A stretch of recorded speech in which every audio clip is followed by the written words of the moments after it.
Vladimir Petliakov sabía que su próxima creación no despegaría de una pista, sino de una celda. En 1937, el ingeniero soviético más brillante de la aviación fue arrestado durante las purgas estalinistas y encerrado en una zarasca, una prisión secreta donde los científicos trabajaban bajo amenaza de ejecución. En ese frío y silencioso encierro, rodeado de desesperación, recibió una orden tajante: diseñar un nuevo avión para la defensa aérea de la Unión Soviética. No había opción. O diseñaba una obra maestra, o moría. Existe una posibilidad real de que no sobreviva para ver volar su propia creación. Sin planos, sin libertad y con apenas papel para dibujar, Petliakov comenzó a trabajar con la presión de los días contados. Su tarea original era desarrollar un caza de gran altitud. Pero el curso de la guerra cambió los planes. Stalin necesitaba un bombardero en picado, veloz, capaz de castigar con precisión a las columnas enemigas sin ser interceptado. Petliakov no discutió. Reescribió su diseño y parió un nuevo monstruo, el P-2. Pero claro, si esto funcionaba, sus conocimientos y su máquina podrían convertirse en un arma decisiva, una que incluso pudiera redimir su nombre. El P-2, conocido como Pesca por sus pilotos, se convirtió en uno de los aviones más utilizados por la URSS durante la Segunda Guerra Mundial. Más de 11,000 unidades fueron construidas, sirviendo no solo como bombardero ligero, sino también como caza nocturno, avión de reconocimiento e incluso interceptor. No fue un avión perfecto, pero fue un avión necesario. Y sobre todo, fue un avión con alma, porque cada remache llevaba la atención de su creador y cada misión recordaba que su existencia era un acto de supervivencia. ¿Cómo pudo un avión diseñado en prisión convertirse en el terror de las tropas alemanas, al mismo tiempo, un símbolo de esperanza para sus pilotos? ¿Y por qué? A pesar de sus hazañas, terminó olvidado por la historia, mientras otros modelos como el Ju-87 Stuka o el Mosquito británico se llevaban los aplausos. Pese a su diseño forzado, el P-2 logró alcanzar velocidades superiores a los 540 km por hora, lo que lo convirtió en uno de los bombarderos más rápidos de su tiempo. Esta característica lo hacía especialmente difícil de interceptar, incluso por cazas enemigos como el Messerschmitt Bf-109. Además, su capacidad de bombardeo en picado le otorgaba una precisión temida por la Wehrmacht, especialmente durante la defensa de Stalingrado y Kursk. Pero esa velocidad tenía un precio. Era un avión difícil de controlar, con sistemas complicados para pilotos poco entrenados. Muchos novatos murieron sin siquiera ver al enemigo. ¿Vale la pena la velocidad si no puedes controlar la caída? Lo volaron hombres, pero también mujeres. Las aviadoras soviéticas, algunas de ellas apenas mayores de edad, pilotaron el P-2 en condiciones extremas, sin calefacción, bajo fuego antiaéreo, con apenas unas horas de entrenamiento. Volaron sobre Berlín, sobre Crimea, sobre Leningrado. Y lo hicieron sabiendo que un error de cálculo, un motor fallando o una ráfaga enemiga podían convertir ese bombardero en una tumba ardiente en segundos. Muchos pilotos hablaban de él con respeto, otros con miedo. Nikolai Fedorovich, un veterano que participó en la batalla de Kursk, escribió en sus memorias: el Pesca era como un caballo salvaje. Si sabías domarlo, te llevaba directo a la gloria. Si no, te lanzaba al abismo sin mirar atrás. Otro testimonio, de la aviadora Valentina Kravchenko, decía: la primera vez que volé el P-2, pensé que iba a morir. La segunda vez, pensé que el cielo era mío. ¿Cómo un avión que exigía tanto pudo ganarse el corazón de quienes más lo sufrieron? No era el más maniobrable, ni el más fácil de reparar, pero tenía una ventaja clara frente a su rival más directo, el Yankees Ju-87 Stuka: la velocidad. Mientras el Stuka dependía de la supremacía aérea para sobrevivir, el P-2 podía escapar incluso bajo fuego enemigo. Eso lo hacía más autónomo, más versátil. Y mientras los alemanes usaban al Stuka como un martillo, la URSS usaba al P-2 como un bisturí. Desde Noruega hasta Hungría, desde Polonia hasta Berlín, el P-2 voló en cientos de frentes. Participó en los bombardeos de retaguardia, en el apoyo aéreo a las tropas terrestres, en misiones nocturnas y en el acoso constante a las líneas alemanas. Fue utilizado también por países aliados de la URSS, como Checoslovaquia, Yugoslavia, Bulgaria y Polonia. Algunos ejemplares llegaron incluso a manos de la China comunista después del conflicto. Hoy, pocos recuerdan al Pesca. Sus restos yacen en museos rusos o enterrados en campos de batalla congelados. Pero su historia no es solo la de un avión. Es la historia de una creación que despegó desde la oscuridad, que cruzó los cielos arriesgando todo, y que merece ser contada. Antes de comenzar, ¿por qué no te suscribes y te unes a nuestra comunidad de apasionados por la aviación? Aquí descubrirás la historia detrás de los aviones más legendarios, las innovaciones que revolucionaron el vuelo y las hazañas de los pilotos que desafiaron los cielos. Mientras lo haces, activa la campana de notificaciones para no perderte ninguna de nuestras increíbles historias.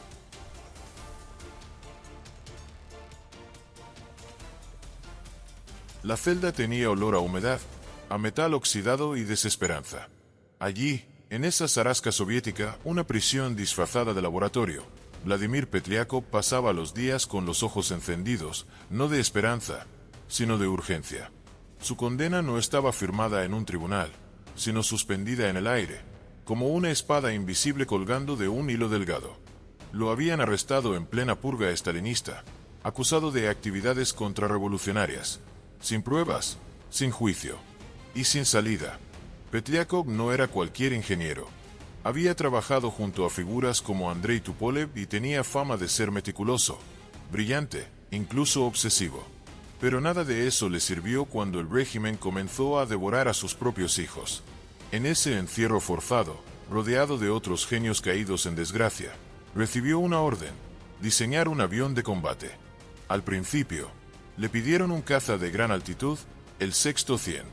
Sin embargo, apenas meses después, Stalin cambió de idea. Lo que la URSS necesitaba no era un caza, era un bombardero en picado, veloz, preciso y capaz de esquivar a los cazas alemanes.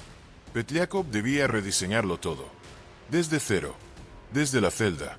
Como es normal al inicio de cualquier relación, en estos momentos hay un sentimiento de desconfianza y expectación por ambas partes. Y es posible que al final no seamos capaces de superarlo. Podría haber pensado Petliakov al observar el esquema en la pared sucia, sabiendo que su invento no solo tenía que volar, sino salvarlo de la muerte. Pero claro, si esto funciona, nuestras fuerzas podrían combinarse para convertirse en algo grandioso.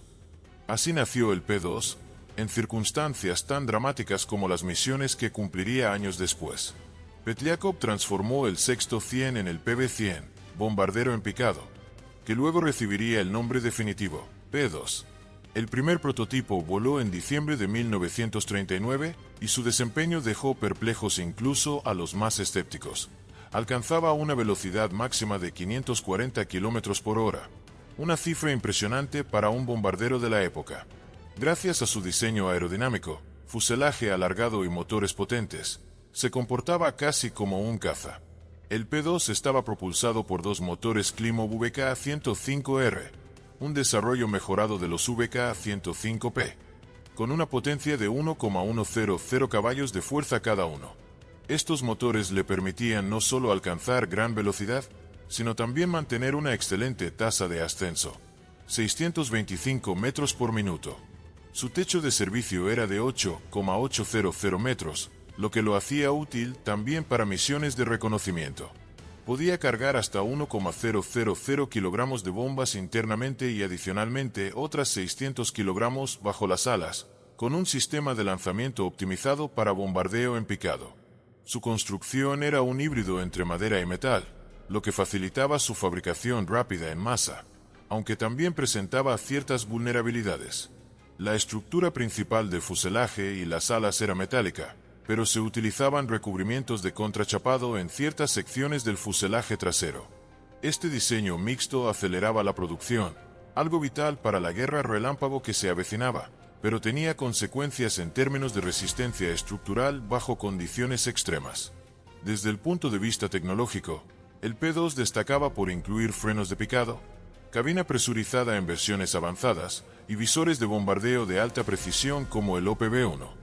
Su tren de aterrizaje retráctil era robusto, aunque en terrenos irregulares presentaba fallas frecuentes. A diferencia del Yankees U-87, el P-2 no necesitaba escolta aérea constante para sobrevivir, y eso lo convertía en una plataforma mucho más independiente y adaptable a múltiples roles. A pesar de estas virtudes, no todo era ideal. El P-2 requería un alto grado de habilidad por parte del piloto. Su sistema de control era sensible, para los novatos, peligroso. El diseño de la cabina trasera dificultaba la comunicación entre los tripulantes, piloto, artillero y operador de radio, y la visibilidad en picado podía ser limitada si no se ejecutaban los procedimientos con precisión. Muchos pilotos novatos pagaron con sus vidas por errores mínimos. ¿Qué clase de avión es tan eficaz que el enemigo lo teme, pero tan desafiante que los propios pilotos lo maldicen antes de despegar? A medida que se acercaba la Operación Barbarroja, el alto mando soviético exigió más unidades. Las fábricas en Kazán, Irkutsk y Moscú comenzaron la producción acelerada. Para 1942, ya volaban centenares de P-2 en múltiples frentes. Su velocidad lo convertía en un blanco difícil, y su capacidad de ataque preciso era clave en la destrucción de puentes, líneas de suministro y concentraciones de blindados enemigos. Pero para Vladimir Petliakov, el éxito fue tan efímero como trágico. En enero de 1942, durante un vuelo de inspección en un P-2, sufrió un accidente fatal cerca de Arfamas. El avión se estrelló en condiciones de mala visibilidad. Murió sin saber que su creación se convertiría en uno de los pilares de la aviación soviética. ¿Puede un genio redimirse si no vive para ver su redención? Los testimonios de quienes conocieron el diseño desde su origen lo dejan claro. No era un avión común. Nikolai Andreevich, uno de los pilotos de prueba que participó en los vuelos iniciales, escribió en un informe confidencial: el P-2 se comporta como un animal salvaje, poderoso, veloz, pero impredecible. Exige respeto. Si lo fuerzas más de la cuenta, muerde. El avión, al igual que su creador, no suplicaba clemencia. Se imponía. Y aunque su historia comenzó en la oscuridad de una celda, su silueta cortaría los cielos de Europa con la precisión de un bisturí y la furia de un martillo.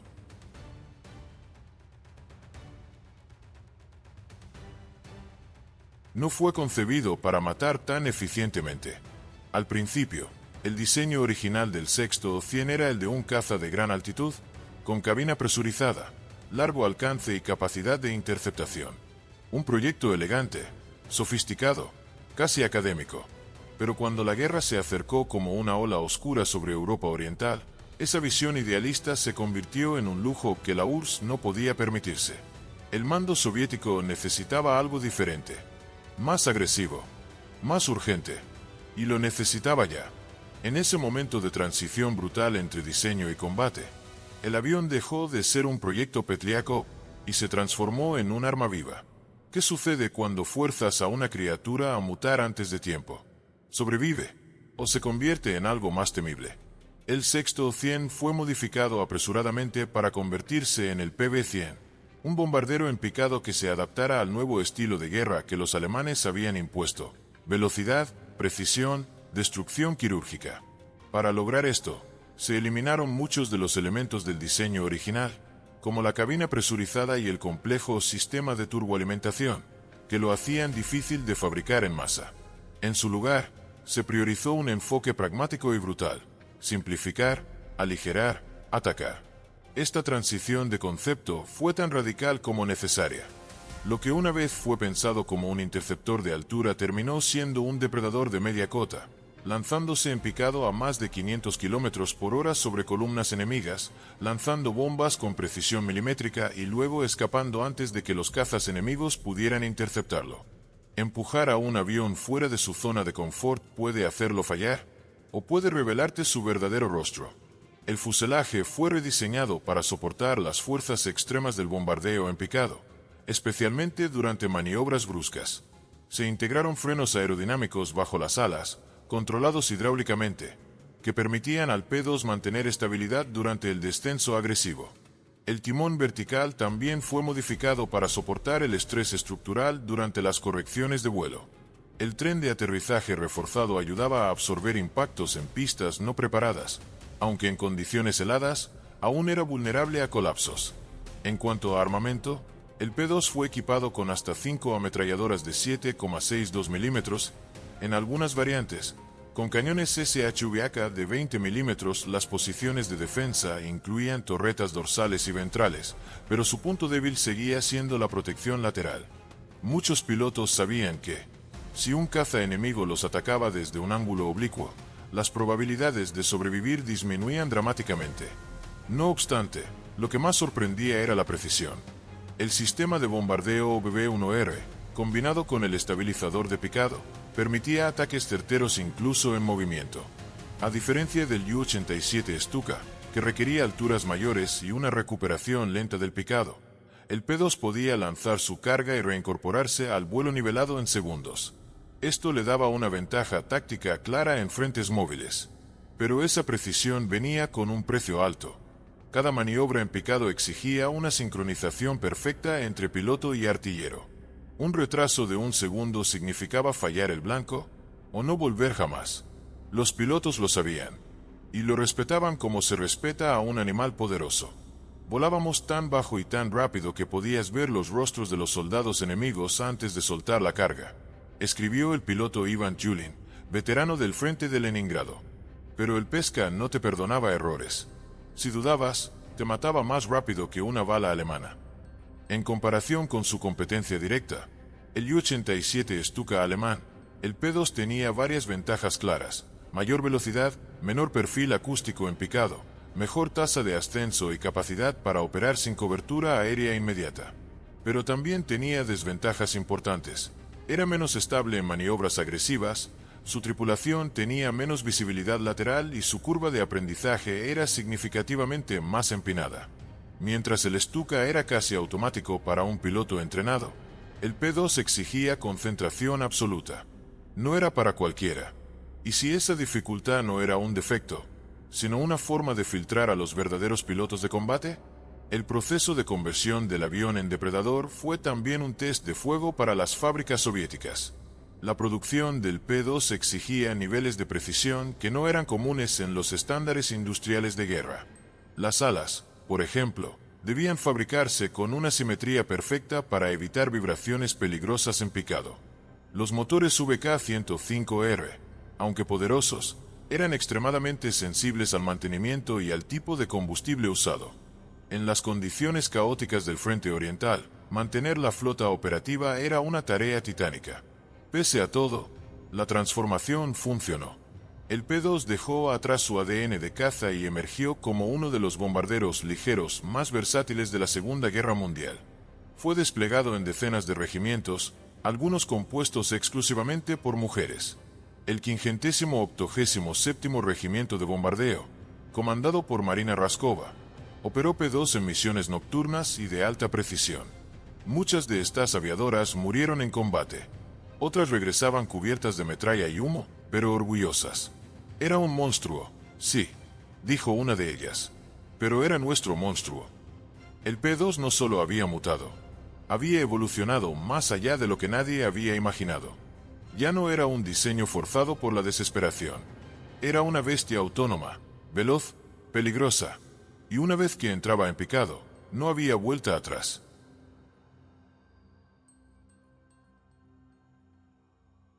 El eco metálico de los martillos era constante. Día y noche, las fábricas soviéticas, extendidas como organismos palpitantes en Kazán, Irkutsk y Voronezh, nunca dormían. Allí, entre vapor, sudor y desesperación, nacía el Petliakov P-2. No era solo un avión, era un producto de la urgencia.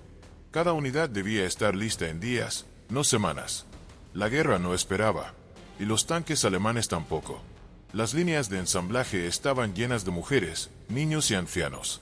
Muchos de los ingenieros eran estudiantes apenas entrenados, algunos obligados a aprender sobre la marcha, mientras las piezas llegaban defectuosas y los motores escupían aceite en medio del caos. La calidad debía sacrificarse en nombre de la cantidad. ¿Qué sucede cuando fabricas esperanza con manos temblorosas y herramientas rotas? Entre 1941 y 1945, más de 11,400 unidades del P-2 fueron producidas. El ritmo era infernal. En algunos casos, un bombardero salía de la línea de montaje cada 2 horas. Pero ese logro numérico ocultaba una realidad cruda.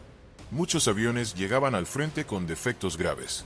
sistemas hidráulicos mal sellados, frenos de picado que no respondían, trenes de aterrizaje con soldaduras débiles, fuselajes desalineados. Aún así, eran enviados al combate, porque en aquel entonces, un avión que podía volar era mejor que uno que no existía. La presión del gobierno era asfixiante. Los comisarios políticos recorrían las fábricas con listas negras. Si un jefe de producción no cumplía con su cuota semanal, podía terminar en un campo de trabajos forzados, o peor. En una ocasión documentada en archivos soviéticos desclasificados, una planta de ensamblaje en Irkutsk entregó 37 P2 en un solo mes, pero 19 fueron devueltos por fallas críticas. El director de la planta desapareció 2 semanas después. Nadie volvió a mencionarlo. Existe una posibilidad real de que ese avión que construyes hoy no regrese jamás. Y aún así, debes hacerlo volar. Sin embargo, en medio del caos, hubo actos de brillantez. La ingeniería soviética encontró formas de simplificar ciertos componentes sin sacrificar demasiado rendimiento. Por ejemplo, el sistema de control de los frenos de picado fue rediseñado para operar con menos presión hidráulica, facilitando su instalación. El panel de instrumentos fue estandarizado en versiones posteriores, reduciendo la curva de aprendizaje para los nuevos pilotos. Y se implementaron procedimientos de inspección más rápidos en el frente, lo que permitía que algunos problemas fueran corregidos en pocas horas. El coste humano era inmenso. Trabajadores dormían sobre mesas. Algunos murieron electrocutados por maquinaria sobrecargada. Otros se desmayaban por falta de comida. Y aún así, seguían. Porque sabían que sus hijos, sus esposos, sus hermanos, estaban allá afuera, volando esos aviones, o esperando que uno llegara para salvarlos. Pero claro, si esto funcionaba, cada remache, cada tornillo, cada motor puesto a tiempo, podía inclinar la balanza de la guerra. La versatilidad del P2 obligó a las fábricas a adaptarse continuamente. Cada nuevo frente exigía nuevas versiones, algunas con tanques de combustible extra, otras con armamento diferente, algunas adaptadas para misiones nocturnas. El resultado fue un mosaico de variantes que a veces confundía incluso a los propios pilotos. No todos los P2 eran iguales. Algunos tenían características mejoradas. Otros, simplemente, no funcionaban. El piloto Yuri Makarov escribió en una carta de 1943, «Me asignaron un Pesca nuevo. Brillante, veloz, agresivo. Pero cuando tomé el mando, el tren de aterrizaje no respondió. Me estrellé al aterrizar. Sobreviví. Me dieron otro. Esta vez, las bombas no se soltaron. En el tercero, finalmente, encontré a un verdadero guerrero. Con él, destruimos 2 convoys y regresamos ilesos. El Pesca no es un avión. Es una ruleta rusa. Pero cuando ganas, vale cada riesgo». Frente a sus competidores, la diferencia era clara. Mientras la Luftwaffe cuidaba la calidad de cada Ju-88 o Ju-87, en la URSS se apostaba a la fuerza bruta, más aviones, más misiones, más presión. Y aunque eso significaba sacrificar precisión mecánica, también le dio a la URSS una ventaja abrumadora en capacidad de reemplazo. Un Ju-88 derribado era una pérdida estratégica. Un P2 derribado era reemplazado por otro al día siguiente. ¿Puedes ganar una guerra fabricando más, aunque fabriques peor? El mito de que la URSS ganó la guerra con cantidad, no calidad, tiene parte de verdad, pero ignora algo fundamental. Lo que no tenían en materiales, lo suplían con innovación de campo. Muchos escuadrones modificaban sus P2 en el frente, reforzando zonas débiles, ajustando ángulos de aletas, incluso cambiando la ubicación de torretas. El avión, en cierto modo, era una criatura viva que evolucionaba con cada batalla. Por supuesto, los errores cobraban vidas. En 1942, un escuadrón entero fue destruido cuando una serie de P2 con frenos de picado mal calibrados entró en picado simultáneo. Al no recuperar a tiempo la altitud, colisionaron con el suelo antes de soltar su carga. El incidente fue encubierto durante décadas. Solo años después se reconoció que el fallo era de fábrica. Y aún así, el avión seguía despegando, una y otra vez, porque al final, el P2 era más que la suma de sus piezas. Era el producto de un país acorralado, de trabajadores exhaustos, de ingenieros presionados hasta el límite. y de pilotos que lo aceptaban con todo lo bueno y lo malo. Lo que nació de forma improvisada en una celda, se forjó en el calor de las fábricas, y aunque sus alas llevaban fallas invisibles, también cargaban la voluntad de una nación de no rendirse jamás.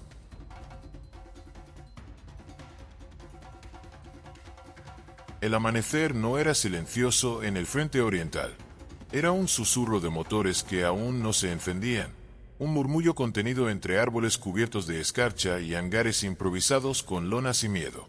En algún lugar de las afueras de Minsk, bajo una neblina espesa, una docena de Petliako P-2 aguardaba su primera misión real. Ya no eran prototipos, ya no estaban sobre planos, ya no eran el sueño de un ingeniero encarcelado. Ahora eran máquinas con bombas cargadas, combustible en los tanques, y pilotos que temblaban más por dentro que por el frío externo. Esa mañana de julio de 1941, apenas semanas después del inicio de la Operación Barbarroja, marcó el debut oficial del P-2 en el combate. El objetivo, una columna blindada alemana que se desplazaba a través de la carretera Mogilev-Gomel. Información de inteligencia confirmaba su posición, pero no su fuerza antiaérea. Los pilotos sabían que algo podía ir mal. Y sabían que, si no lo hacían ellos, nadie lo haría. Porque a veces, ser el primero también es ser el más prescindible. El escuadrón fue liderado por el mayor Sergei Danilin, un piloto veterano que había probado el pesca durante los entrenamientos. A sus 38 años, no le temía al fuego enemigo, pero sí a lo desconocido. En su diario, escribió: "Hoy volamos con una criatura nueva. No sabemos si nos protegerá o nos traicionará". Esa era la tensión que no se podía decir en voz alta. Existe una posibilidad real de que estos aviones no estén listos. Pero si no los usamos hoy, mañana puede que ya no tengamos con qué luchar. El rugido sincronizado de los motores VK-105R rompió la quietud como un relámpago sonoro. Las hélices giraban con rabia. Los técnicos corrieron. Las alas temblaron. 12 bombarderos aceleraron por pistas improvisadas sobre tierra congelada. Y uno a uno, se elevaron al cielo. A 3,000 metros de altitud, el cielo parecía limpio. Pero los alemanes no eran ciegos. Sabían que algo nuevo estaba en juego. Lo primero que notaron no fue la forma del P-2. Fue el sonido. No era un chillido como el del Stuka. Era un rugido más plano, más agresivo, como un golpe seco en el aire. Luego vino la caída. El sistema de frenos aerodinámicos fue activado por los pilotos al iniciar el picado. Las compuertas bajo las alas se abrieron con un chasquido violento. Los aviones descendieron en formación escalonada, uno tras otro, con sus vientres apuntando hacia la carretera. Los visores OPV-1R guiaban la trayectoria con una precisión que pocos esperaban. Las bombas de 250 kilogramos cayeron con una cadencia quirúrgica. 7 impactos directos. 3 tanques alemanes en llamas. Un camión de municiones reducido a chatarra. Los otros 2 bombarderos cerraron el blanco por segundos, pero los proyectiles cayeron lo suficientemente cerca como para dispersar la columna. Luego vino lo inesperado. Desde los árboles, surgió una batería antiaérea de 37 milímetros. No había sido reportada. En segundos, los cañones comenzaron a escupir fuego. Uno de los P-2, el del teniente Pavlov, fue alcanzado en la sección trasera. El artillero murió al instante. El piloto logró mantener el control, pero el timón vertical quedó comprometido. Intentó girar, pero no pudo. Chocó contra una colina nevada. No hubo sobrevivientes. Otro P-2 recibió metralla en el ala izquierda. El piloto, una mujer de apenas 21 años llamada Tatiana Baranova, logró regresar con un solo motor en funcionamiento. Aterrizó a ciegas. Su copiloto le dijo: "Pensé que ibas a morir".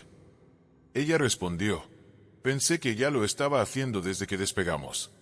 ¿Qué clase de máquina es capaz de inspirar valor y temor al mismo tiempo? ¿Y cómo algo tan joven puede volverse tan letal tan rápido? De los 12 aviones que salieron, regresaron 9. Uno se estrelló. Otro desapareció. Los demás llegaron con daños menores. Pero la misión fue un éxito. No porque destruyeran una columna entera, sino porque el P-2 había demostrado su valor. Rápido, preciso, difícil de interceptar, resistente incluso cuando las condiciones estaban en contra. los observadores alemanes comenzaron a registrar reportes sobre un nuevo bombardero soviético que ataca en picado pero desaparece antes de que podamos seguirlo. En comparación con el Ju-87, el P-2 era un fantasma veloz. No tenía la potencia sonora de los Stukas, cuyas sirenas eran utilizadas como armas psicológicas, pero tenía la ventaja del factor sorpresa. Donde el Stuka anunciaba su llegada, el P-2 actuaba como un bisturí, silencioso, certero, letal. Los informes soviéticos, por el contrario, eran contradictorios. Algunos alababan el rendimiento del avión. Otros lo criticaban por su complejidad operativa. Varios pilotos novatos se quejaban del diseño de la cabina trasera, que dificultaba la visión del artillero. Otros señalaban que los frenos de picado a veces se atascaban bajo temperaturas extremas, lo que podía convertir una maniobra controlada en una caída terminal. Pero claro, si esto funcionaba, el P-2 no sería solo un bombardero más. Sería el puñal que la URSS necesitaba para frenar el avance alemán. La reputación del P-2 comenzó a crecer desde ese primer día. En los días siguientes, fue desplegado en Bielorrusia, en Ucrania, en los márgenes del Báltico. Cada nueva misión servía como laboratorio. Se ajustaban válvulas, se modificaban procedimientos, se entrenaban nuevos escuadrones. El avión ya no era un experimento, era un actor decisivo. Y así, lo que comenzó como un diseño apresurado en una celda, se convirtió en una sombra temida en el cielo. Un depredador de acero que descendía sin aviso, golpeaba y desaparecía entre las nubes con la misma rapidez con la que surgió.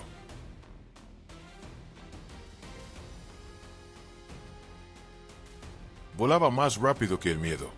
Esa fue la frase que se empezó a repetir entre los escuadrones alemanes que lo enfrentaban. El Petliakov P-2 no tenía el aspecto intimidante de un bombardero pesado ni la elegancia aerodinámica de un caza. Era compacto, con un morro afilado y un perfil que parecía comprimido por la urgencia. Pero cuando entraba en acción, su rugido se sentía como un zarpazo sordo en el cielo. Y lo que lo hacía verdaderamente letal era su velocidad. Con sus dos motores Klimov VK-105R desarrollando 1,100 caballos de fuerza cada uno, el P-2 podía alcanzar velocidades superiores a los 540 km por hora en condiciones óptimas.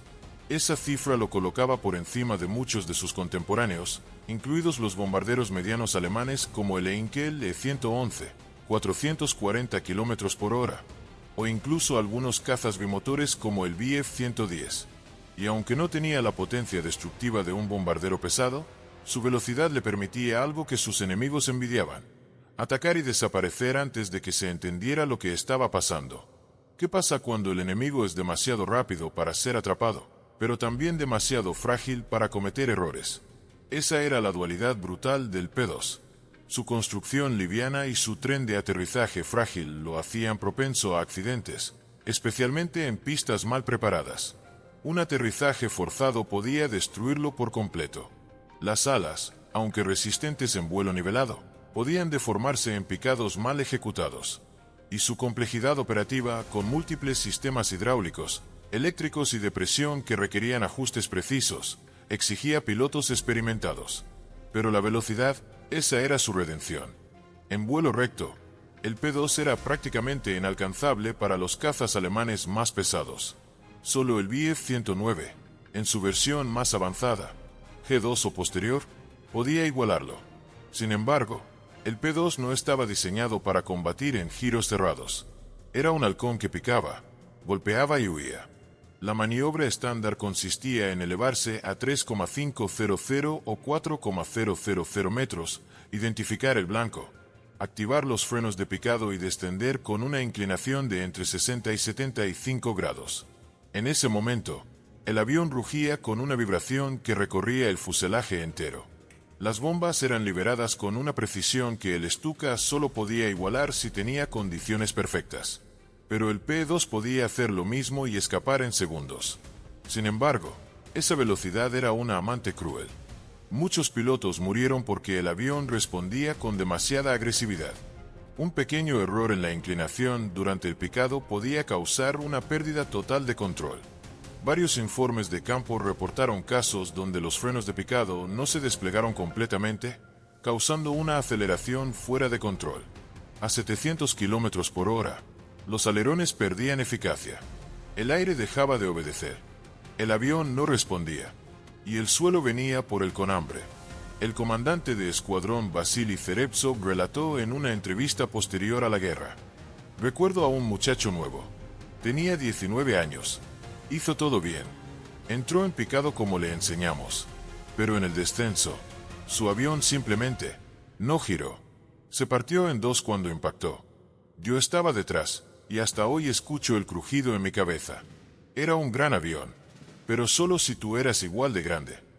¿Puede una máquina que no perdona convertirse en leyenda? ¿O es precisamente eso lo que la hace inmortal? Los alemanes aprendieron rápido que no se podía luchar contra el P-2 como contra otros bombarderos. Las formaciones estándar de defensa no servían. Intentaban interceptarlos con cazas antes de que iniciaran el picado, pero la velocidad complicaba todo. Además, el P-2 era un blanco más pequeño que un U-88 o un Boston A-20. Su silueta era difícil de rastrear, especialmente si volaba bajo y rápido. En respuesta, la Luftwaffe intentó adaptar sus tácticas. Usaron cazas ligeros en altitud media y reforzaron zonas clave con más antiaéreos. Aún así, las pérdidas continuaban. En una carta capturada por inteligencia soviética, un oficial alemán escribió: no es el avión más fuerte, pero es como una avispa. No puedes atraparlo, y cuando lo hace, duele. La ironía era brutal. El avión soviético más veloz era también uno de los más frágiles. La armadura era limitada. La cabina no tenía blindaje frontal pesado como los cazas Il-2. El P-2 confiaba en su velocidad, no en su piel. Pero eso solo funcionaba si el enemigo no te alcanzaba. Si lo hacía, incluso una ráfaga de MG-42 podía perforar la estructura y hacer que el bombardero estallara en segundos. Y sin embargo, si lograbas dominarlo, si entendías sus límites, si te fusionabas con él, el Pesca se convertía en tu arma más letal. La artillera Irina Dobrovolskaya, una de las pocas mujeres que sirvió en un escuadrón mixto, lo resumió con una frase que quedó grabada en la historia oral de la guerra: el P-2 no era un avión, era una prueba. Si lo superabas, podías con todo. Comparado con el Mosquito británico, otro bombardero rápido y versátil, el P-2 salía perdiendo en capacidad de carga y alcance, pero ganaba en número y agresividad táctica. El Mosquito operaba a gran altitud y con precisión desde lejos. El P-2 operaba más cerca, más bajo, más violento. Mientras uno era un francotirador, el otro era una daga al cuello. Ese rugido al entrar en picado se volvió característico. No tenía sirena, como el U-87, pero el silbido generado por la aceleración y los frenos vibrando contra el aire provocaban un efecto sonoro único. Las tropas alemanas comenzaron a identificarlo. Y lo temían, porque sabían que cuando escuchaban ese sonido, era demasiado tarde para cubrirse. Y así, en una guerra donde los aviones se contaban por centenares y las bajas por millares, el P-2 sobresalió por algo que no se puede fabricar: el respeto que nace del miedo. No por lo que era, sino por lo que podía hacer en las manos correctas. No eran heroínas de novela. No llevaban capas. Llevaban chaquetas de cuero endurecido por el viento, botas manchadas de grasa y una expresión en los ojos que no pertenecía a su edad. Muchas de ellas tenían apenas 20 años. Algunas, menos. Eran mujeres soviéticas, entrenadas para volar en condiciones imposibles, y se les dio una de las máquinas más exigentes del arsenal: el Petliakov P-2. En medio de una guerra que trituraba generaciones, la Unión Soviética fue el único país que envió escuadrones femeninos completos a combate directo. No como enfermeras, ni como auxiliares. Como pilotos, navegantes, artilleras. Y no en cualquier avión. Las mujeres del 587º Regimiento de Bombardeo, más tarde rebautizado como 125º Regimiento de Bombardeo de la Guardia, volaban el Pesca. Uno de los aviones más veloces, sí, pero también uno de los más peligrosos. ¿Quién pensaría que las manos que cosieron uniformes un día terminarían lanzando bombas sobre Berlín al siguiente? El regimiento fue fundado por Marina Raskova, la Amelia Earhart soviética, una piloto famosa que usó su influencia para convencer al alto mando de crear unidades femeninas de combate. Fue una batalla política tan dura como las del aire. Pero Raskova ganó. Y lo que vino después no fue igualdad. Fue prueba tras prueba. Porque ellas no solo debían sobrevivir al enemigo, tenían que sobrevivir al escepticismo de sus propios compañeros. Como es normal al inicio de cualquier relación, en estos momentos hay un sentimiento de desconfianza y expectación por ambas partes. Y es posible que al final no seamos capaces de superarlo. Eso pensaban muchos al verlas despegar. Algunos pilotos hombres apostaban cuánto durarían. Otros se burlaban. Hasta que los informes comenzaron a llegar. Misiones completadas. Objetivos destruidos. Maniobras de evasión exitosas. Y todo, bajo condiciones que harían temblar a cualquiera. La capitana Marilla Dolina fue una de ellas. Voló más de 70 misiones de combate en el P-2. En una de ellas, su avión fue alcanzado por fuego antiaéreo. El motor izquierdo explotó. El derecho estaba herido. Y ella continuó el bombardeo. Arrojó su carga, derribó un caza alemán con la torreta trasera y regresó volando apenas por instinto. Fue condecorada como heroína de la Unión Soviética. En su diario escribió: "El avión era difícil, sí, pero no más difícil que demostrarle al mundo que podíamos volarlo". Las condiciones de las misiones femeninas eran brutales. Muchas volaban de noche, a bajas altitudes, sin calefacción, con mapas incompletos y con el constante riesgo de ser derribadas sobre territorio enemigo. Algunas eran capturadas, otras desaparecieron sin dejar rastro. Las que regresaban, lo hacían con las manos heladas, los oídos zumbando y la certeza de que, al día siguiente, volverían a despegar.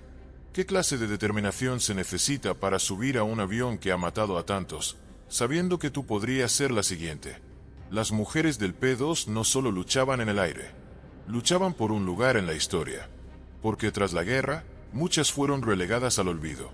Sus nombres no aparecieron en los libros, sus medallas fueron escondidas en cajas de madera, y el Pesca, el avión que había sido su escudo y su espada, fue desmantelado y fundido en silencio. Comparado con las unidades masculinas, su tasa de éxito era igual o incluso superior. Se adaptaban rápido, seguían los procedimientos al pie de la letra, y desarrollaron una relación casi emocional con sus aviones. Algunas los nombraban, otras pintaban símbolos personales cerca de la cabina. En un ala se podía leer "por la madre patria", en otra, "por mis hermanas caídas". Y había algo en su estilo de vuelo que desconcertaba incluso a los alemanes. Un piloto alemán capturado tras la batalla de Sebastopol confesó: "Había algo extraño en esos bombarderos. Volaban diferente. Pensamos que eran una nueva unidad de élite. Luego supimos que eran mujeres. Fue peor. ¿Qué puede ser más aterrador que un enemigo que no solo no teme morir, sino que ha sido despojado de todo, salvo de su voluntad de luchar?". El P-2, exigente y caprichoso, encontró en estas mujeres a sus pilotos más fieles. Ellas lo entendieron. Aprendieron a anticipar su comportamiento en picado, a sentir su vibración en las alas, a controlar sus reacciones como si fueran un reflejo más del cuerpo. Y el avión, de algún modo, las protegió. En muchas ocasiones, regresaban dañadas, sin frenos, con los instrumentos apagados, pero vivas. El Pesca no era amable, pero no traicionaba a quien lo respetaba. Pero claro, si esto funcionaba, estas mujeres no solo pilotarían el avión, lo convertirían en símbolo de resistencia, en testimonio de que, en el infierno, aún hay quien se atreve a volar con dignidad. Años después, pocas fueron reconocidas fuera de la URSS. La historia oficial prefirió héroes masculinos, batallas grandiosas, cifras limpias.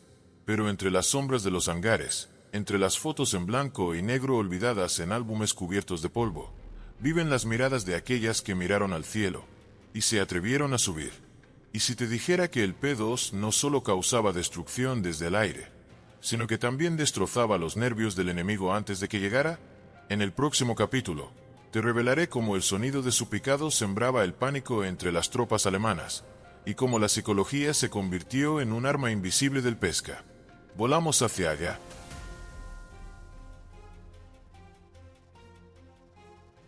No se veía aún, pero se sentía.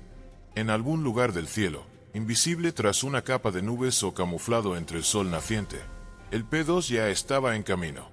Las tropas alemanas en el frente oriental comenzaron a desarrollar un reflejo condicionado que rozaba la superstición. Cada vez que escuchaban ese zumbido grave, ligeramente ascendente, seguido por un silbido que cortaba el aire como una hoja afilada, se lanzaban al suelo. A veces no caía nada. Otras veces, era demasiado tarde. El Petliako P-2 no fue diseñado para ser un arma psicológica. A diferencia del Stuka alemán, que incorporaba sirenas intencionalmente para generar terror durante sus picados, el Pesca carecía de adornos teatrales. Pero su velocidad en descenso, el crujido metálico de los frenos aerodinámicos abriéndose en plena caída, y el silbido agudo de las bombas al soltarse, producían un efecto incluso más perturbador. Porque no era una amenaza anunciada. Era la sombra de lo inevitable.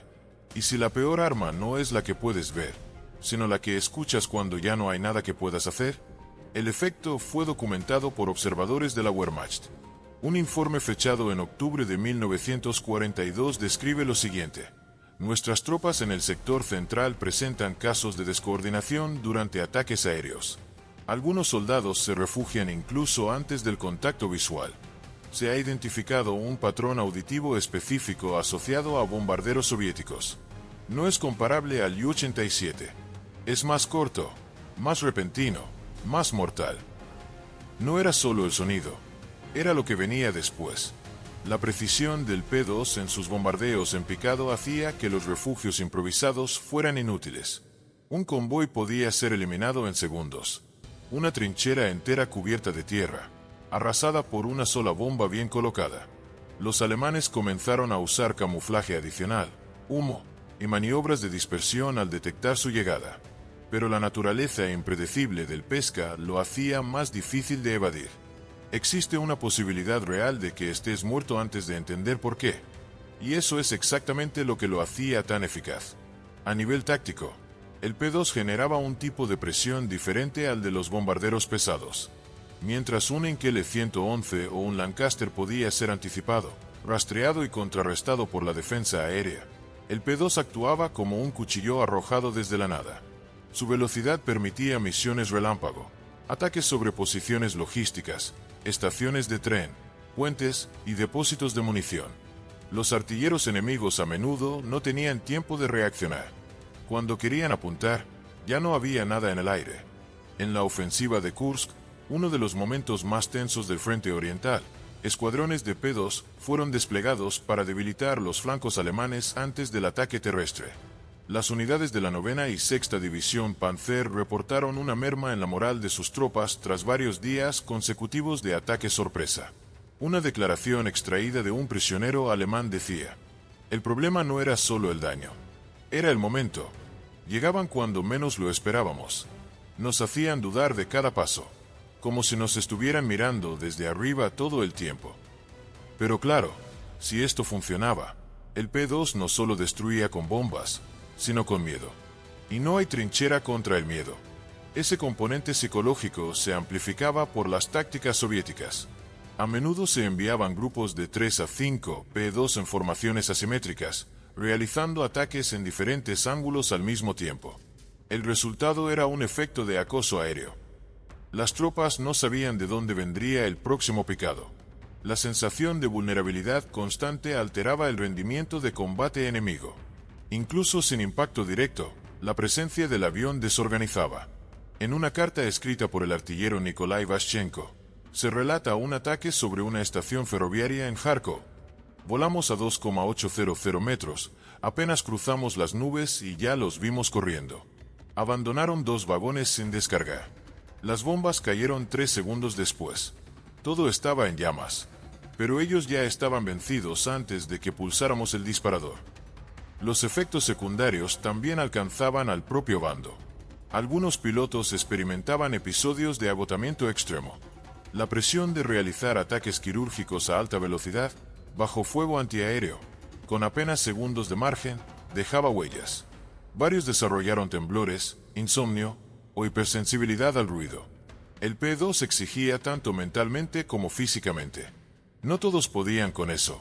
Y si la misma máquina que aterroriza al enemigo también rompe a quienes la pilotan, aún así, Había quienes encontraban en ese rugido agudo una forma de afirmación.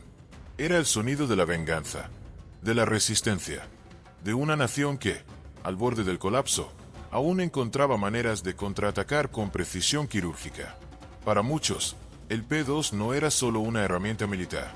Era un mensaje. No importa cuánto avancen. Los estamos mirando. Y no los vamos a dejar en paz. Incluso después de la guerra, veteranos alemanes reconocían su impacto. El teniente Hans Kliver, exoficial de observación en el Grupo de Ejército Centro, dijo en una entrevista de posguerra: «Nunca sabías cuándo vendría. No eran muchos, pero cuando escuchabas ese silbido, sabías que alguien iba a morir». El Stuka era más teatral. El P-2 era personal. ¿Te imaginas ahora ese sonido en medio del silencio del frente? ¿Te imaginas saber que viene? Y que no puedes hacer nada más que rezar que no sea para ti. En la guerra moderna, el miedo es tan letal como la metralla. Y el P-2, sin quererlo, se convirtió en uno de los maestros de esa lección. Porque el terror no siempre grita. A veces, solo silba mientras cae.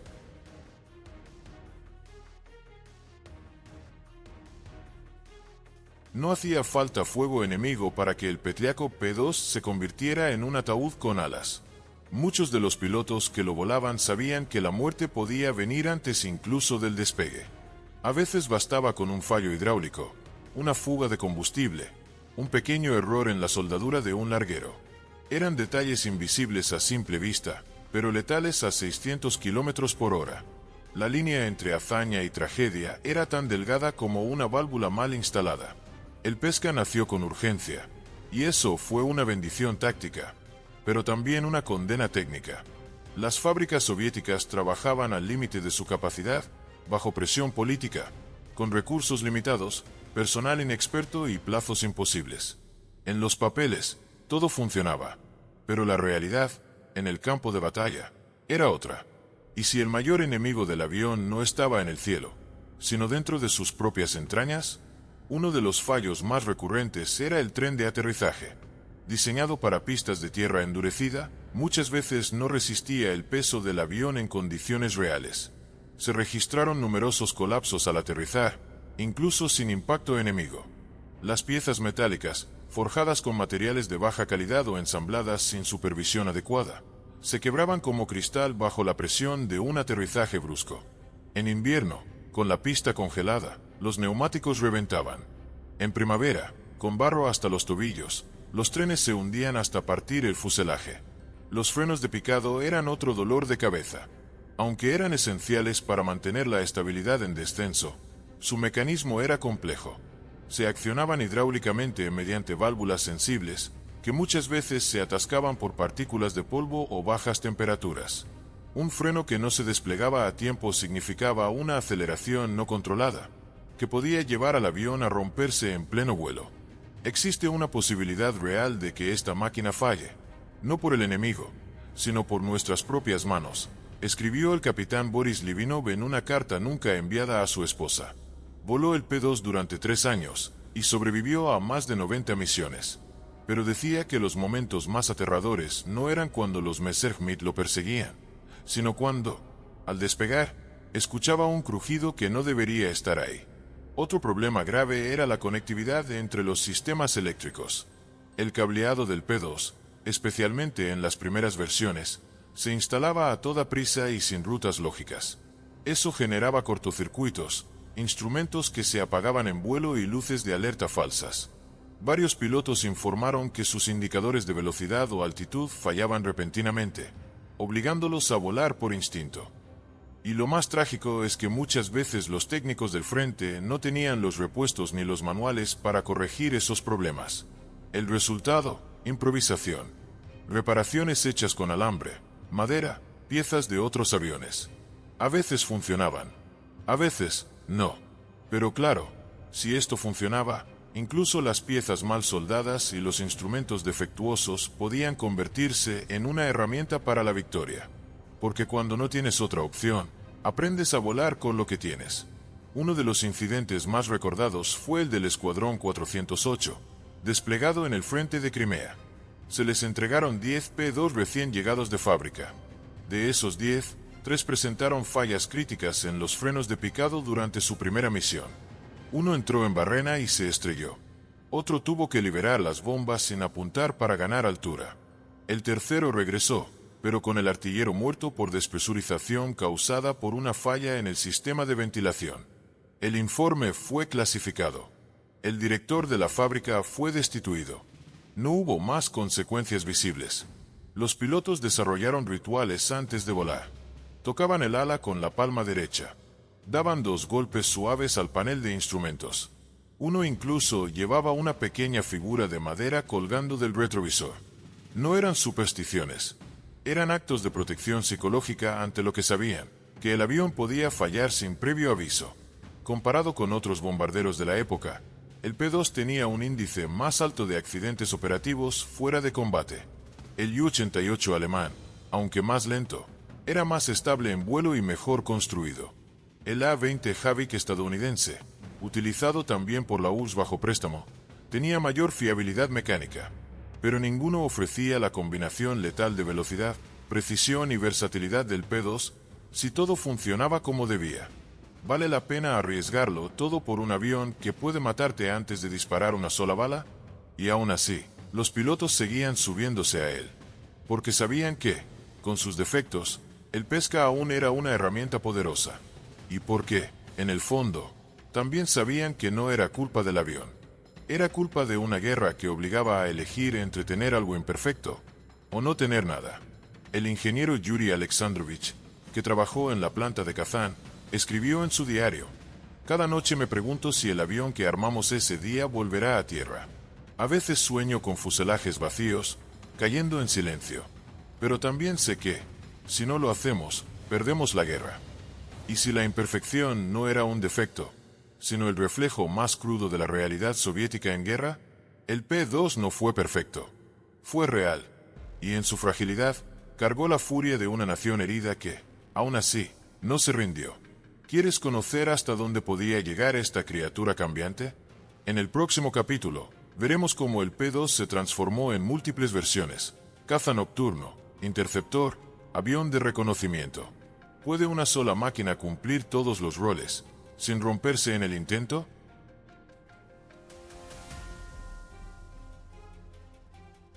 No todos los aviones cambian de rostro. Algunos nacen para una única función y mueren con ella. Pero el P-2 no tuvo ese lujo. Fue una criatura moldeada por la necesidad, presionada para convertirse en lo que hiciera falta. Bombardero, caza, explorador, vigía nocturno, martillo de precisión, a veces, escudo desesperado.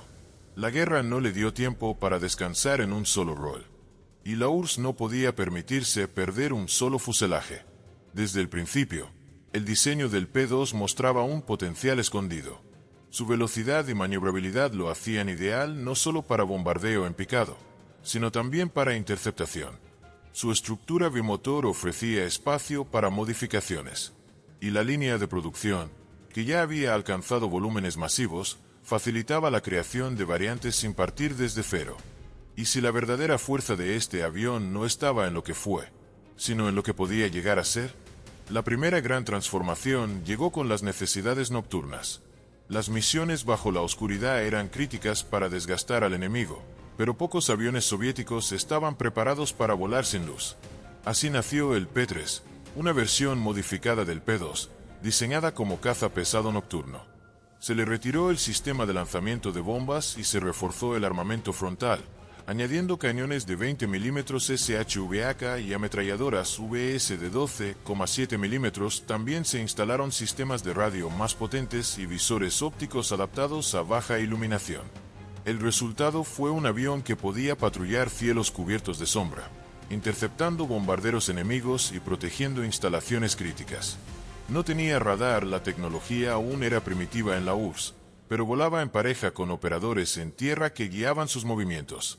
Aunque limitado en alcance, su velocidad era su mejor arma. En pocas semanas, el P-3 logró derribar varios Heinkel E-111 y Yankees U-88 que antes cruzaban impunes sobre territorio soviético. Pero esta reconversión no era gratuita. El P-3 perdió capacidad de maniobra al añadir blindaje y armamento pesado. El aumento de peso redujo su velocidad máxima a 510 km por hora. La cabina seguía siendo estrecha y mal acondicionada para misiones prolongadas. Transformar a un lobo en guardián es posible, pero no siempre funciona sin dejar cicatrices. Otra variante fue el P2R, una versión de reconocimiento. En este modelo se reemplazaron los compartimientos de bombas por cámaras fotográficas de alta resolución, NAFA 3S y AFA 1. Estas misiones eran extremadamente peligrosas: volar sobre líneas enemigas, a baja altitud, sin capacidad ofensiva real, esperando regresar con imágenes claras antes de que los cazas enemigos los localizaran. Muchos no volvían, pero los que sí, entregaban información vital. Fotografías aéreas de posiciones alemanas, puentes improvisados, columnas en movimiento, depósitos de munición. Los comandantes del Ejército Rojo planificaban ofensivas completas en base a esos registros. A veces, un solo vuelo de un P2R podía ahorrar cientos de vidas al revelar emboscadas antes de que se activaran.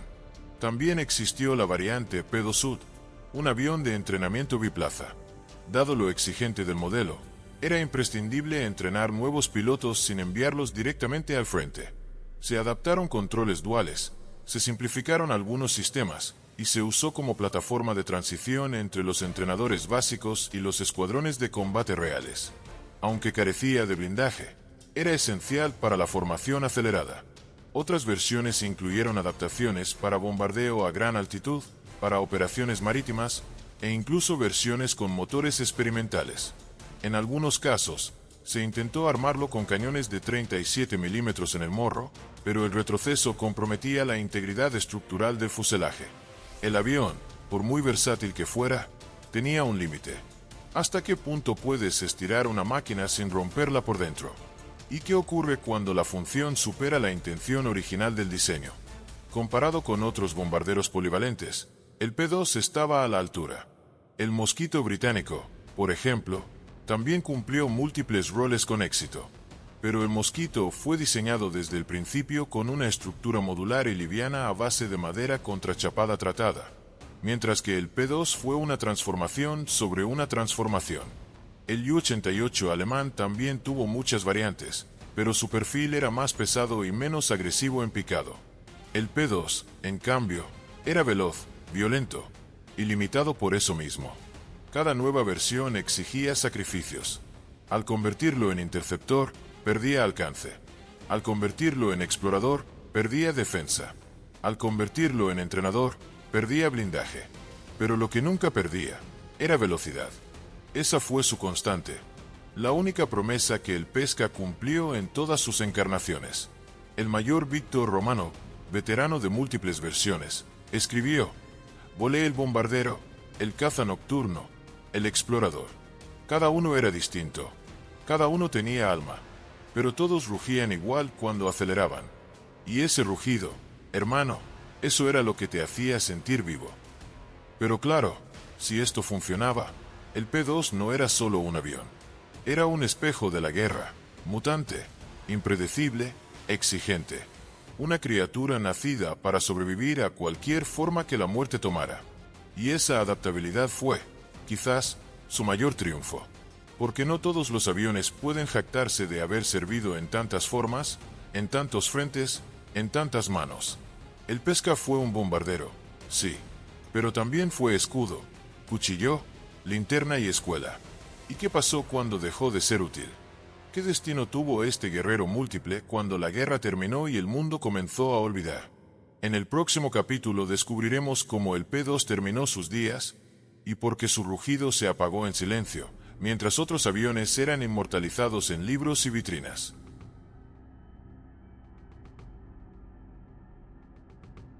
Cuando la guerra terminó, el P2 ya no rugía. Silbaba, tosía, cojeaba en pistas llenas de barro mientras los motores envejecidos intentaban recuperar la gloria de años anteriores. Sus alas, que una vez rasgaron el cielo con la furia de la urgencia, ahora descansaban cubiertas de hollín y óxido. Algunos todavía volaban. Otros estaban varados en hangares, esperando repuestos que nunca llegarían. Y nadie parecía escucharlos. El 9 de mayo de 1945, el cielo de Moscú se llenó de fuegos artificiales, gritos, abrazos, victoria. Pero en los hangares, decenas de P-2 quedaban en silencio. Ya no eran necesarios. La paz, tan largamente esperada, los dejó sin propósito. El Ejército Rojo había ganado, y con él, el derecho a elegir sus héroes. Eligieron al T-34, al Il-2 Turmovik, al Yak-3, pero al Petliako P-2 lo dejaron atrás. ¿Cómo puede desaparecer un avión que voló más de 11.000 veces, en cada frente, bajo cada tipo de misión, y que ayudó a frenar la mayor amenaza que Europa había conocido? Quizás era su origen. Un avión nacido de la desesperación, de la prisión, del sacrificio. Un avión que no se construyó por visión, sino por supervivencia. No tenía una figura carismática detrás. Petliako, su creador, murió en 1942, mucho antes de ver su legado desplegado en plenitud. No hubo discurso, no hubo estatuas, solo informes, partes de combate, y luego, el silencio. La posguerra trajo consigo una nueva generación de aviones, más grandes, más rápidos, a reacción. El P-2 no podía competir con el Tu-2, ni con el Il-28. Era obsoleto. Su tecnología, revolucionaria en 1941, se volvió primitiva apenas 4 años después. Ya no bastaba con velocidad. Hacía falta electrónica, alcance intercontinental, armamento guiado. El P-2 era un fósil vivo en un mundo que exigía mutaciones imposibles. Existe una posibilidad real de que, cuando acabe todo esto, no quede nadie para recordarnos. Esas palabras las escribió la navegante Elena Burakova en su diario en 1945. Había volado 42 misiones, 2 veces herida, una vez condecorada. Su avión fue desmantelado a finales de ese mismo año. Ella jamás volvió a volar. Ni su nombre ni su historia fueron mencionados en los libros escolares de la URSS. Y así pasó con cientos. Algunos países aliados de la Unión Soviética mantuvieron el P-2 por unos años más. Checoslovaquia, Polonia, Yugoslavia y Bulgaria lo emplearon hasta principios de los 50. En algunos casos, adaptaron versiones propias con instrumentación occidental o configuraciones locales. Pero ya era un parche sobre un recuerdo. Para 1954, casi no quedaban unidades operativas, y las pocas que sobrevivían eran utilizadas como bancos de piezas o chatarra volante para entrenamiento. Ni siquiera los museos lo salvaron del olvido. A diferencia del Spitfire o el P-51 Mustang, que fueron restaurados y celebrados, el P-2 fue desmontado en silencio. Muy pocos ejemplares sobrevivieron enteros. Hoy, apenas un puñado puede verse en museos de aviación en Rusia, y uno en exhibición parcial en Chequia. Están ahí, pero nadie se detiene mucho a observarlos. ¿Cómo se olvida un rugido? ¿Cómo se borra un avión que salvó ciudades enteras, que voló con las alas rotas, que fue pilotado por niños, por mujeres, por hombres que sabían que no regresarían, y aún así lo hicieron una y otra vez? Tal vez porque el P-2 no encaja en las narrativas limpias. No fue un ícono de propaganda. No fue un símbolo de superioridad técnica. Fue una máquina contradictoria, poderosa y frágil, versátil y peligrosa, temida por el enemigo y por sus propios pilotos. Y esa dualidad es difícil de inmortalizar. Pero eso no lo hace menos importante. El mayor Alexei Fedotov, que lo voló desde Kursk hasta Berlín, escribió muchos años después: no sé si era el mejor, pero era el que teníamos. Y con él ganamos. No me interesa si lo recuerdan. Yo sí lo hago. Cada vez que cierro los ojos, escucho cómo silbaba el aire cuando entrábamos en picado. Ese sonido es la guerra. Pero claro, si esto funciona, alguien, en algún momento, abrirá un libro viejo, o se detendrá frente a ese fuselaje polvoriento en un hangar, y preguntará: ¿qué fue esto? Y entonces, comenzará la historia de nuevo. Hoy, el P-2 duerme. No ruge, no silba, no muerde, pero aún está allí, esperando que alguien lo mire no como un pedazo de chatarra, sino como lo que fue: un guerrero silencioso, nacido del miedo, forjado por el fuego, y olvidado por la victoria.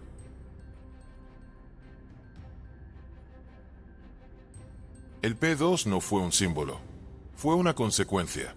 No nació como emblema de poder ni como joya tecnológica.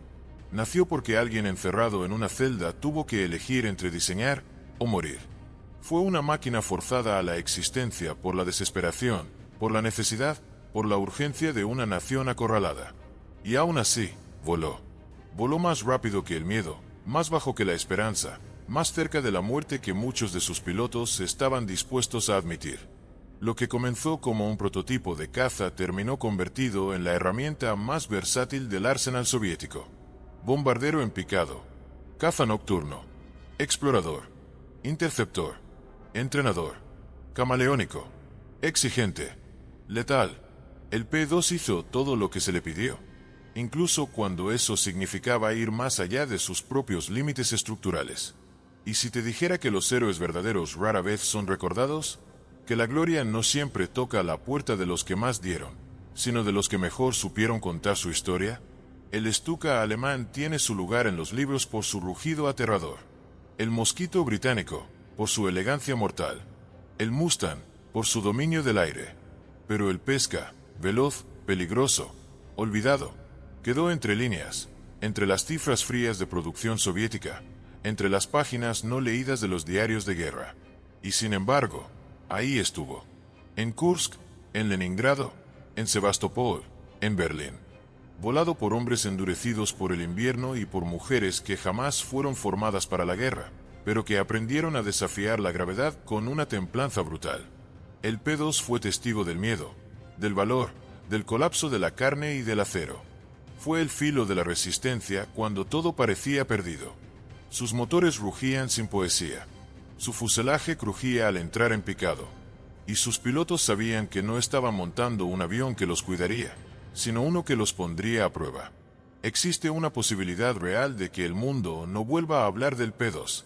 Pero claro, si alguien se detiene a escuchar su historia, descubrirá que, bajo su silueta olvidada, aún late el corazón de una máquina que salvó miles de vidas mientras se acercaba, a cada vuelo, un paso más a su final.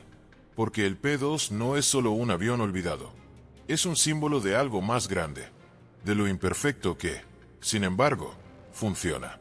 De lo peligroso que, aún así, salva. De lo invisible que, en su momento, sostuvo el peso de un país entero. En cada remache que lo sostuvo, había una elección forzada. En cada misión cumplida, una victoria sin aplausos.